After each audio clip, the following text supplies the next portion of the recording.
শুভরাত্রি বন্ধুরা, চলে আসলাম রাতের খাওয়া দাওয়া নিয়ে। অবশেষে আজকে বাড়ি এসে পৌঁছালাম। আজকে 15 তারিখ জুন মাসের। আমাদের ট্রেন 3 ঘন্টার মতো লেট ছিল। 4টের দিকে নামার কথা ছিল, বাড়ি নামলাম 7টার দিকে, তারপরে বাড়ি ফিরলাম। আজ ভীষণ টায়ার্ড। আর বেঙ্গলে এত গরম ভাবতে পারিনি। সে গরমে যে শরীর প্রচন্ড অসুস্থ হয়ে গিয়েছিল। যতটা প্ল্যান করে গেলাম অতটা প্ল্যান সাকসেস হলো না। গরমে এমনই অবস্থা। চলুন আজ বাড়ি ফিরে আসলাম, আপনাদেরকে না জানিয়েই চলে আসলাম একদম। এসে আবার গুয়াহাটিতে নতুন করে শুরু করলাম। ভিডিও যা আছে সেগুলো একটাও রেডি করতে পারিনি, কারণ এক তো গরম, অসুস্থ হয়ে গিয়েছিলাম, তার উপর নেটওয়ার্ক প্রবলেম, কোনো নেট কাজ করছিল না ওখানে। চলুন আজকের মেনুতে কি কি বানালাম সেটাই আপনাদের সাথে শেয়ার করে। টায়ার্ড হয়ে এসে এই যে প্রথমে আম দিয়ে শুরু করলাম। বোন আম কিনে দিয়ে পাঠাইছে, তার জামাইবাবুকে খেতে ভালোবাসে বলে, হিমসাগর আম। সে আম কেটে নিয়েছি। ডিমের কারি বানালাম, ভাত তো অবভিয়াসলি আছে, আর এই যে মুগের ডাল করলাম। এই হচ্ছে আজকে আমাদের রাতের মেনু।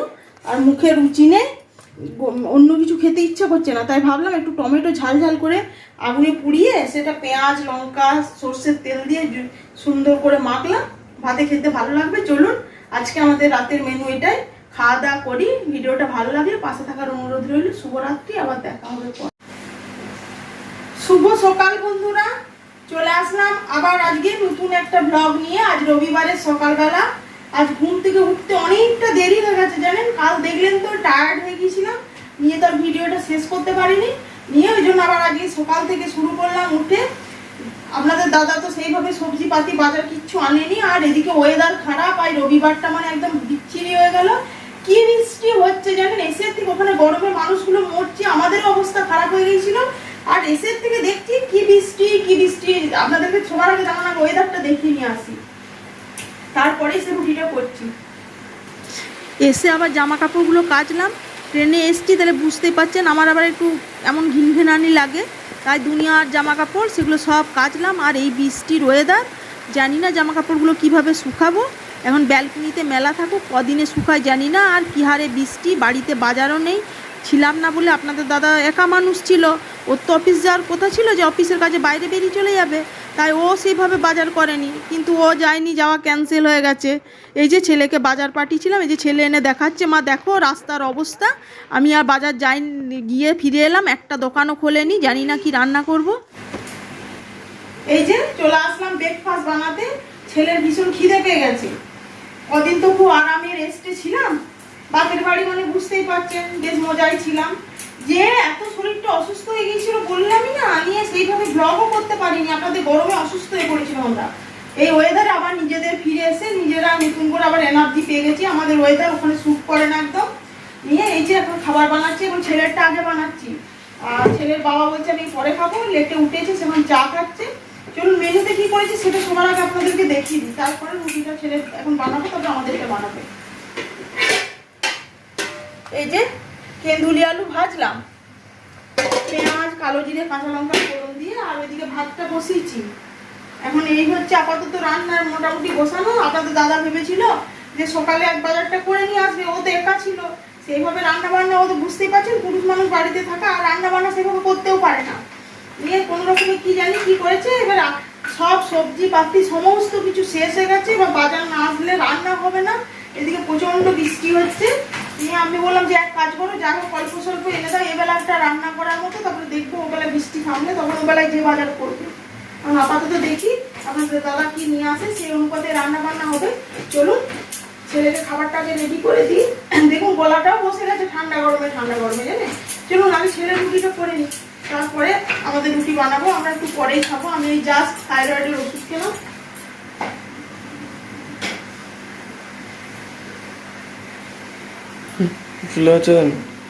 খাওয়াতে দেওয়ার সাথে সাথে রুটি ফুলে যাচ্ছে। চলুন রুটি করে নিয়ে আবার দেখা হচ্ছে। এতক্ষণে এই যে এখন 12:30 বাজছে, এখনো বৃষ্টি থামেনি। ছেলে কোনো রকমে আজকাল দিনেকার রান্নার মতো একটুখানি নিয়ে আসলো জোগাড়। কি রান্না সেটা পরে খাবার টেবিলে দেখতে পারবেন। বৃষ্টির ওয়েদার একদম বন্যা টাইপ হয়ে গেছে, কোনো বাজার হাট কিচ্ছু বসেনি। এই যে এখন আমি সেসব ধুয়ে এখন রান্নাটা বসিয়েছি, এখন ঝাড়ু মারছি। এবার ঝাড়ু মেরে মুছে বাকি রান্না শেষ করব। চলুন ঝাড়ু মেরে নিই, তারপরে আবার দেখা হচ্ছে পরে কি কি রান্না করলাম সেসব খাবার টেবিলে। শুভ দুপুর বন্ধুরা, অবশেষে রবিবারের রান্না বান্না শেষ হলো। আমরা তো ভোজ টোজ খেয়েছিলাম, আপনাদের দাদা তো ভোজ খেতে পাইনি, তাই আজকে তার উপরে বৃষ্টি হচ্ছে, সবজি পাতিও শেষ হয়ে গেছে। দেখলেন তো যে আমি ছিলাম না, আপনাদের দাদা বাজার করেনি, ওই আলু ডিম এনে কোনো রকমে চালিয়েছে আর খেয়েছে। নিয়ে পড়েতে দেখলাম যে বাজারও হাট নেই, বাজার ছেলে গিয়ে ঘুরে এলো, কোনো দোকান বাজার বসেনি এই বৃষ্টির মধ্যে। নিয়ে ছেলে চিকেন নিয়ে আসলো। এই যে কি রান্না করলাম, শেষ পর্যন্ত শুধু ভাতটা খেতে দেবো, আমার নিজেরও ভীষণ খারাপ লাগছিল, তাই ভাতটা বেড়ে নিতে না। চলুন কি রান্না করলাম সেটাই সবার আগে দেখি দিই। যে স্যালাড দিয়ে শুরু করি, পেঁয়াজ আর লেবু, এই যে তিল আর পেঁয়াজ, সাদা ভাত, বোন আম দিয়ে পাঠিয়েছে, সেই হিমসাগর আম, আর এই যে মুগের ডাল, আর এই যে কোনো ওই যে হচ্ছে দেখুন মেন নায়ক চিকেন। আমরা তো অনেক কিছু খাওয়া দাওয়া করেছি, আপনাদের দাদা খায়নি, তাই আজকে ছেলে একে ফাদার্স ডে, সেই উপলক্ষে ছেলে বললো মা আজকে চিকেনই করো। নিয়ে পরেতে গরমে থাকবো বলে গিয়েছিলাম, জানেন এত গরম যে চলে আসতে বাধ্য না, আর বাবা পড়ে আসি। চলুন আগে ভাতগুলো বেড়ে নিয়ে একে একে, তারপরে আবার খাবার টেবিলে দেখা হচ্ছে। বেশ তো রেস্টে ছিলাম, বাপের বাড়ি শ্বশুর বাড়ি বোনের বাড়ি করে আসলাম, এবার তো নিজের সংসারে ঢুকে পড়েছি। সুতরাং সকাল থেকে দেখছেন তো একটার পর একটা কিভাবে চলছে, ছুটির দিন আবার শুরু হয়ে গেছে। যাক আজকে বাজার হাটটা সেইভাবে হয়নি বলে তাও অল্প রেস্টের মধ্যে ছিলাম। ভাতগুলো বলে গেছে দেখছি, হ্যাঁ চলুন আগে ভাতটা বেড়ে নিই, হাত দিয়েই বাড়ছি, অনেক আবার অনেক কথা বলতে পারেন। বেড়ে নিই, পরে খাবার টেবিলে আবার দেখা হচ্ছে। শুভ রাত্রি বন্ধুরা, চলে আসলাম রাতের খাওয়া দাওয়া নিয়ে। এই যে আজ রবিবারের রাত্রিবেলা রাতে কি আয়োজন করেছি চলুন সেটাই আপনাদের সাথে শেয়ার করে নিই। এই যে একদম গরম ভাত, জাস্ট ভাতটা বানালাম, বাইরে বৃষ্টি বৃষ্টি ওয়েদার, মানে বৃষ্টি সারাদিনই হচ্ছে, সে সকাল থেকে বললামই। এই যে ওই জন্য আপনাদের দাদা বলে একদম গরম ভাত বানিয়ে নাও। আর এই যে আলু সেদ্ধ মেখেছি জিরা শুকনো লঙ্কা তেল ভেজে, আর পটল ভাজলাম, আর দিনে গেল একটু চিকেন আছে। আপনাদের দাদা ওটা খাবে না, যেহেতু সে একবার খেয়েছে, যা আছে ছেলে আমার একটু করে নিয়ে নেবো, হয়ে যাবে। আর এই যে দিনেকার ডালও আছে। এই হচ্ছে আজকে আমাদের রাতের মেনু। রাতে বেশি কিছু রান্না করতে হয়নি, শুধু ভাত আলু সেদ্ধ পটল ভাজা করি হয়ে গেছে। চলুন রাতের খাওয়াটা খাই। যদি ভিডিওটা ভালো লেগে থাকে লাইক কমেন্ট শেয়ার করে পাশে থাকার অনুরোধ।